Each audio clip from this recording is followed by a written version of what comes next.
నమస్తే, welcome to our channel. 2019లో 151 సీట్లతో భారీ మెజారిటీ గెలిచిన వైసీపీ 2024లో 11 సీట్లకే పరిమితమైంది. అయినా కూడా జగన్మోహన్ రెడ్డి తన వైఖరి మార్చుకోకుండా అసలు 11కు ఎందుకు పరిమితమయ్యామో సమీక్షించుకోకుండా వరుస పర్యటనలతో వివాదాస్పదం చేయడమే కాకుండా ఇప్పుడు మహిళలపైన అనుచిత వ్యాఖ్యలు కానివ్వండి, లేదంటే ప్రభుత్వం పైన తీవ్ర విమర్శలు కానివ్వండి, ఇవన్నీ కూడా ఇక మేము సహించలేం, అసలు వైసీపీని బ్యాన్ చేయండి అంటూ ప్రజలు డిమాండ్ చేస్తున్నారు.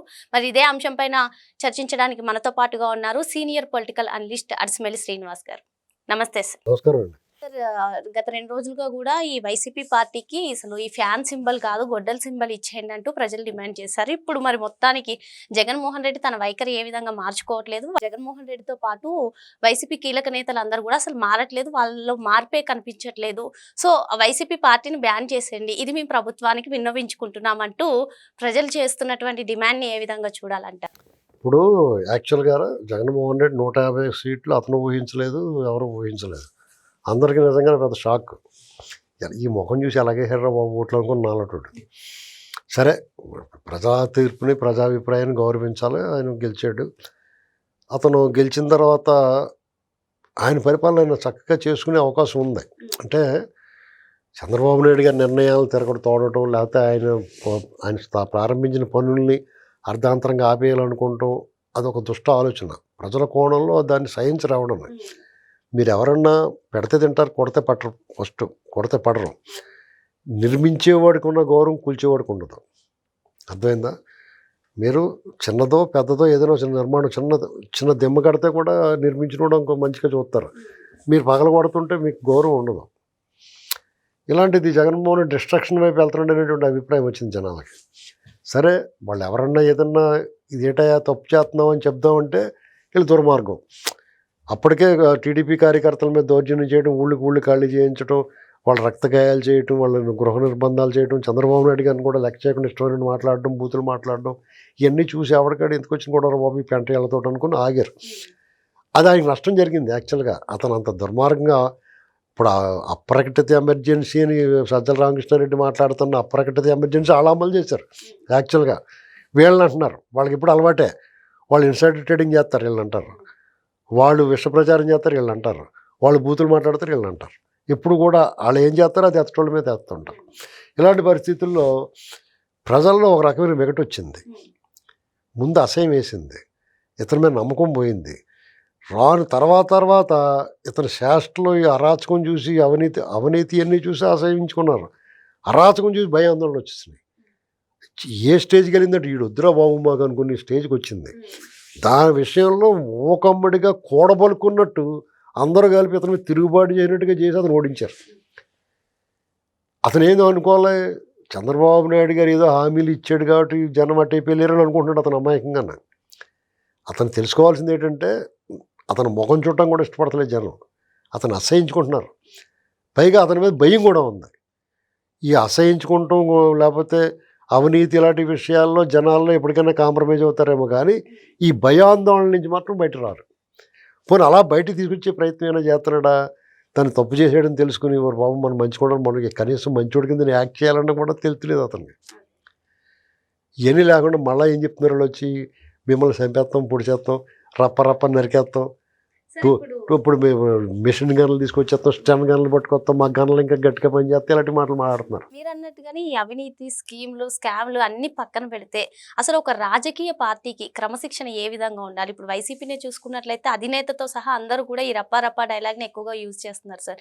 మరి ఇప్పటికే ప్రజలు వైసీపీనే బ్యాన్ చేయాలని చెప్పి వాళ్ళు డిమాండ్ చేస్తున్నారు. అసలు ఒక రాజకీయ పార్టీ అంటే ఏ విధంగా హుందాతనంగా ఉండాలి, ఏ విధంగా క్రమశిక్షణలు కలిగి ఉండాలి? ఇప్పుడు వైసీపీ చేస్తున్న తీరుని ఏమంటారు మీరు? ఇప్పుడు అదేనండి, ఇప్పుడు వాళ్ళ భాష చెవుల్లోంచి రక్తం వచ్చేసింది అందరికీ గత 5 ఏళ్లలో. అదేమన్నా మార్చుకున్నారా? ఏమీ మారలేదు, ఇంకా ఎక్కువ పెంచారు. ఏకంగా అప్పుడు సింగిల్గా టార్గెట్ చేసేవారు. ఇప్పుడు ఏకంగా ఓ ప్రాంతం అందరినీ కూడా వేసే రాజధాని అనేసాడు, వేసులు అన్నాడు. సజ్జల రామకృష్ణారెడ్డి వచ్చి వాళ్ళు శంకరజాత అన్నాడు. చూసారా? దెబ్బ అనమాట, పుండిమే కారం చల్లినట్టు. ఇతను కొవ్వూరు ఎమ్మెల్యే, మాజీ ఎమ్మెల్యే ప్రసన్న కుమార్ రెడ్డి ఇంత దారుణంగా ఒక మహిళని వీళ్ళకి నోరు ఎలాగొస్తుందో అర్థం అవ్వట్లేదండి. వాళ్ళ క్యారెక్టర్ని అసాసినేట్ చేస్తారు. వాళ్ళ మీద కోపం ఉంటే ఒక దెబ్బ కొట్టు పర్లేదు, ఆ వ్యక్తిత్వం మీద వాళ్ళ క్యారెక్టర్ అసాసినేషన్ చేసి వాళ్ళని అవమానకరంగా మాట్లాడుతుంటే నిజంగా చాలా దుర్మార్గమైన విషయం ఇది. ఎన్నట్లకి జనాలకి వాళ్ళు ఏదో అనుకుంటున్నారు, వాళ్ళు హీరోయిజం అనుకుంటున్నారు. వాళ్ళు కూడా పక్కన ఉన్న పనికిమాలిన వాళ్ళు కొంతమంది జై జై అనొచ్చు, ఆడ మాట్లాడినప్పుడు తప్పట్లు కొట్టచ్చు. వాళ్ళు నీకన్నా నీచులు, నికృష్ట మానవులు, వాళ్ళు నికృష్ట జాతి వాళ్ళదంతా. అందుకనే వాళ్ళు ఇటువంటి వాళ్ళ తల్లి చెల్లి కూడా ఆడవాళ్ళు అనేటువంటి మర్చిపోయిన వాడి తల్లి చెల్లి కూతురు ఎవరైనా కానీ ఆడదే కదా. వాళ్ళ పట్ల నువ్వు ఇలా నువ్వు వాళ్ళు అలాగే భావించాలి. నువ్వు ఎవరినో అన్నావని అనుకోకూడదు. వాళ్ళు ఒక మహిళ, వాళ్ళ తల్లి అయినా అవ్వచ్చు, చెల్లి అయినా అవ్వచ్చు, కూతురైనా అవ్వచ్చు, భార్య అయినా అవ్వచ్చు, ఎవరైనా అవ్వచ్చు, వాళ్ళు కూడా మహిళలే కదా. నువ్వు మాట్లాడుతున్నట్టు తప్పట్లు కొట్టారంటే వాళ్ళు ఒకసారి వాళ్ళ ఇంట్లో వాళ్ళకి ఇలాంటి అవమానం జరిగితే ఎలా రియాక్షన్ ఉంటుందంటే ఆలోచించుకోవాలి కదా. ఆ భాషలో మార్పు లేదు. సైలెంట్గా ఉన్నవాడు ఎవడో ఒక కొడాలి అని ఒకడే రేవులో తాడు పిడుగుపడిన టెంకాయమని ఉంటుంది కదా, అలాగే ఇప్పుడు పోతున్న ఆరోగ్యం బాగోక ఏంటండి. మీకు వంశీ అయితే అతను ఆనవాళ్ళు దొరుకుతలేదు ఏంటండి. వాళ్ళిద్దరు తప్ప మిగతా వాళ్ళందరూ మాట్లాడుతున్నారు. ఉద్యమం చేయాలి ఇప్పుడు ప్రజలందరూ కూడా. మాకు ఉద్యోగాలు కావాలి, మా పొలాలకు నీళ్లు కావాలి, మా పెన్షన్లు కావాలి, లేకపోతే మాకు సీట్లు పెంచండి, మా ఫీజు రియంబర్స్మెంట్ ఇవ్వండి, ఉద్యమాలు చేస్తారు కదా. ఇప్పుడు మున్సిపల్ వర్కర్లు, అంగన్వాడీ వర్కర్లు, ప్రజలు రకరకాల ఉద్యమాలు చేస్తారు కదా. ఇప్పుడు ఒక సరికొత్త వినూత్నమైన ఉద్యమం ఆంధ్రప్రదేశ్లో ప్రారంభం అవ్వాలి. అది ఎలాంటి ఉద్యమం అంటే ఎవరిని ఉద్దేశించి చేయాలంటే న్యాయ వ్యవస్థలని ఈ దేశంలో ఉన్న వ్యవస్థలన్నిటితో కలిపి ఒక ఉద్యమాన్ని నిర్మించాలి. ప్రభుత్వాన్ని కూడా ఇన్వాల్వ్ చేయాలి అందులో.